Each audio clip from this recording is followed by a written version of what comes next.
저는 외국에 대한 건 1도 모르기에 대부분을 영화로만 보고 배웠는데 그 중에서도 공포영화, 스릴러 영화가 주였습니다. 하이틴 공포영화라고 해야 할까요? 그런 영화 보면 부모님께는 학교 행사 같은 것에 참여한다고 말하고는 그걸 찾기엔 너무 어려운 일 같습니다. 칼리 9세도 그랬습니다. 칼리는 2002년 5월 13일 린제이와 제커리 사이에서 태어났습니다. 린제이와 제커리는 칼리가 어릴 때 이혼을 했고 칼리는 새엄마 멜리사와 아버지 그리고 어린 남동생들과 함께 살게 됩니다. 2018년 8월 칼리는 시에라 네바다에서 동쪽으로 가다 보면 나오는 캘리포니아 찰펀트밸리로 이사했습니다. 친엄마 린제이는 네바다주 예링턴으로 이주해 오는데 찰펀트에서 160마일 정도 떨어진 위치였습니다. 실제로 양육권은 엄마 린제이가 가지고 있었지만 칼리는 아빠와 새엄마 그리고 동생들과 함께 살았습니다. 칼리는 조금 내성적인 타입이었지만 조금만 대화를 하다 보면 유머 감각이 있고 재밌고 친절한 사람이었습니다. 그러다 보니 내성적임에도 불구하고 주변엔 친구들이 많았고 인기도 많았죠. 이렇게 학교 생활에 문제없어 보이던 그녀가 큰 말썽을 피우는 일이 생깁니다. 그 외에 말려서 종이에 말아피는 나쁜 풀떼기 있지 않습니까? 그걸 교내에서 피운 겁니다. 그게 적발되어 정학처분을 받고 성적까지 떨어지게 됐습니다. 그 일로 상담에 참여해야 했는데 그 결과 성적도 다시 자리를 잡았고 정상적인 일상으로 돌아오게 됩니다. 학교로 정상 복귀한 칼리는 일상생활로 돌아왔습니다. 나 요즘에 누가 폰으로 위치 추적하는 것 같아. 칼리는 친구들에게 요즘 무언가 찜찜하고 불안하다며 털어놓았는데 새엄마 멜리사와 친엄마 린제이는 딸을 특별히 감시하지 않았다고 합니다. 2018년 10월 12일 저녁 칼리는 멜리사에게 고등학교 축구 경기를 구경하러 가도 되는지 물었습니다. 멜리사는 당연히 괜찮다고 허락했죠. 축구 경기를 관람한다던 칼리는 사실 남자친구와 함께 시간을 보내려는 계획이었습니다. 칼리, 그럼 엄마가 경기 끝나면 태우러 갈까? 아니요, 남자친구가 집까지 태워주기로 했어요.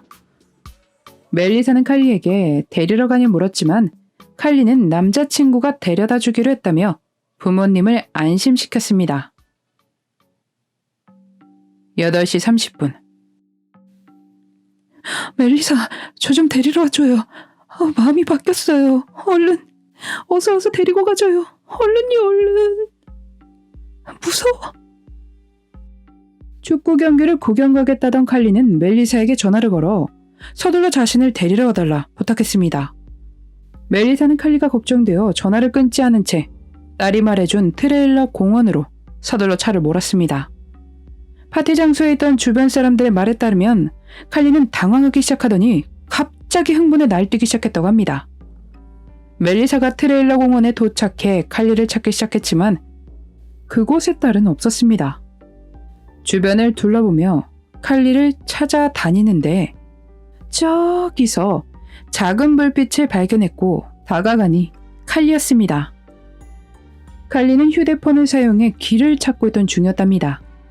두 사람은 차에 올랐고 이내 칼리는 너무 무서웠다며 몸서리쳤습니다. 이런 딸을 본 멜리사는 그때 칼리의 표정이 꼭 유령 같았고 동공은 확장된 듯 보였다고 묘사했습니다. 집으로 차를 모는 동안 칼리는 내내 두려워하며 자리를 옮겨 다녔습니다. 멜리사와 칼리가 집에 도착하니 아빠 제커리가 회사에서 퇴근해 집에 돌아와 있었습니다. 칼리는 집에 도착해도 불안 증상들을 계속해서 보였습니다.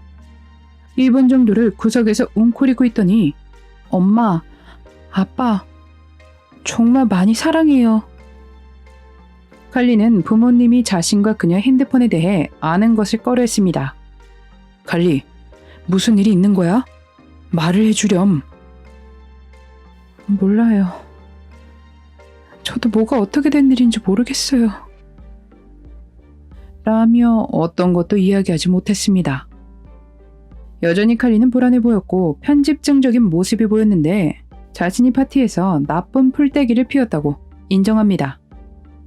파티에서 참가에 피우기 전까진 전혀 손을 대지 않았던 상태였기에 몸에서 받아들인 반응이 더 격했을지도 모릅니다. 무얼 했는지 알았기 때문인지 부모님은 딸을 데리고 병원에 가지 않았습니다. 마음이 진정이 됐는지 칼리는 저녁을 먹은 뒤 멜리사와 함께 방에서 페디큐어를 하거나 성경책을 읽으며 시간을 보냈습니다. 아까보단 조금 안정됐을 뿐이지 여전히 불안하고 이상한 행동들을 보였습니다. 멜리사는 나중에 칼리에게 직접 보여줄 생각으로 8분 좀 넘는 영상을 찍었습니다. 그렇게 영상을 찍고 두 사람은 10시 30분에서 오전 3시까지 수다를 떨다 잠이 듭니다. 그리고 2018년 10월 13일 아침, 칼리는 사라졌습니다. 오전 9시 35분, 경찰에 실종 신고를 넣었는데 멜리사에 따르면 저는 다른 날과 마찬가지로 준비를 하고 오전 5시 45분에 아이들을 학교에 보낼 준비를 했어요. 칼리의 방문을 열었을 때 그제서야 칼리가 없다는 걸 알았죠. 제커리 역시 아침에 칼리를 보지 못했다고 했어요. 라고 경찰에 전했지만 이 증언은 거짓이었습니다. 한 프로그램에 나온 멜리사는 자신이 일전에 했던 증언이 거짓이었음을 인정했습니다. 이 일로 가족은 경찰의 시선 안에 있게 됩니다. 실제로 멜리사는 오전 5시 48분에 일어나 옆에 잠들어 있는 칼리를 보았고 다시 잠에 들었답니다. 그리고 아침 7시 15분에서 7시 30분 사이에 다시 깨어났는데 그때 칼리는 없었습니다. 자리에서 일어나 확인한 현관은 약간 열려 있었는데 제커리와 멜리사는 칼리가 걱정이 됐지만 아마도 아침 산책에 갔을 것이라 생각하며 차에 올라 동네를 돌아보기로 합니다. 화이트 마운틴 이스테이츠 로드와 주변 사막을 2시간 동안 운전하며 돌아다녔는데 칼리를 찾을 수가 없었습니다. 제커리는 친엄마인 린제이에게 전화를 걸어 칼리가 사라졌다는 것을 알렸고 린제이는 빨리 경찰에 신고하라고 말했습니다. 그 시각이 오전 9시 35분이었습니다. 물리적으로 누군가 개입됐다거나 그런 징후가 보이지 않았기 때문에 앰버 경보는 발령되지 않았습니다. 집에는 누군가 침입했다는 흔적이 발견되지 않았으며 휴대폰, 안경, 돈이 그대로 남겨져 있는 상태였습니다. 세 사람의 목격자가 나타납니다. 10월 14일, 이전에 보안관을 했다가 은퇴한 이 남성은 한 마른 여성이 종이 조각을 들고 폰테로사가에 있는 자신의 집 옆을 걸어가는 것을 보았습니다. 두 번째 목격자가 본 사람 역시 젊은 여성의 손에 종이를 들고 있었다고 합니다. 10월 15일, 세 번째 목격자는 6번 고속도로 근처에서 칼리와 비슷한 사람이 철조망 건너편에 서 있는 것을 보았다고 주장했습니다. 경찰들은 칼리가 남쪽으로 가고 있을 가능성이 높다는 것을 확인합니다. 헬리콥터와 말, 오프로드 차량, 그리고 수색견을 포함해 일주일 동안 수색을 진행했습니다. 많은 사람들이 동원되었지만 10월 25일, 공식적으로 수색은 중단됩니다. 그럼에도 많은 이들이 수색을 도왔고 가족들은 식당이나 식료품점, 주유소 등 그녀의 전단지들을 부착했습니다. 캘리포니아와 네바다에서 칼리를 보았다는 목격이 있었지만 그 중에 누구도 칼리로 확인되지 않았습니다. 린제이가 고용한 사설 탐정에 따르면 보안관 사무실에서 제대로 수사를 진행하지 않았다고 합니다. 분석을 위해 친구를 가져가 확인하지 않았으며 가족의 차를 수색하지 않았습니다. 또 린제이는 멜리사가 이 일에 책임이 있다고 믿고 있지만 멜리사는 칼리의 실종에 대해 자신은 어떠한 개입도 없다며 부인했습니다. 칼리가 약을 과다하게 먹어 세상을 떠난 것이다. 혼자서 길을 걷다 누군가 데려간 것이다. 멜리사와 아빠 제커리가 관련되어 있다.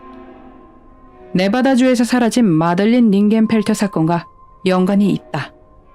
등등 여러 의견들이 나왔습니다. 마지막 이론을 뒷받침할 만한 증거는 나오지 않았습니다. 흥미로운 것이 하나 있는데 멜리사는 칼리의 실종이 있은 그 다음 날 페이스북 라이브로 그녀의 소식을 중계했습니다. 이것을 본 프랜신이라는 사람이 허가를 받은 심리치료사로서 굉장히 신경 쓰이는 한 가지는 새엄마의 눈이 끊임없이 움직여 거짓말을 하고 있다는 것을 보여주고 있다는 것입니다. 라는 댓글을 남겼습니다. 멜리사는 실종 당일이 있었던 일에 대해 왜 거짓말을 했던 것일까요? 이유에 대해선 정확하게 밝혀진 바는 없는 듯합니다. 여전히 이 사건은 미해결로 수사가 진행되고 있으며 아직까진 특별히 무언가 발견되지 않았습니다. 엄마 린제이는 이 사건이 잊혀지지 않게 소셜미디어를 통해 정보를 아는 이들의 연락을 기다리고 있습니다. 2018년 10월 13일 칼리 구세는 캘리포니아 찰펀트밸리에서 사라졌습니다. 그녀와 비슷한 여성을 목격하신 분이 계시다면 이 번호로 연락 부탁드리겠습니다.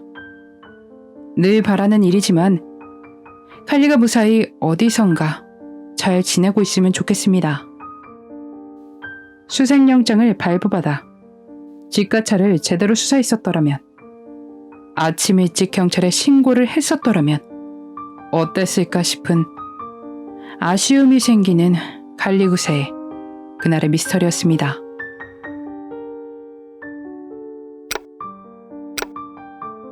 마지막까지 시청해주셔서 감사합니다. 좋아요와 구독은 저에게 큰 힘을 줍니다. 오늘 하루도 수고하셨습니다. 좋은 밤 보내세요.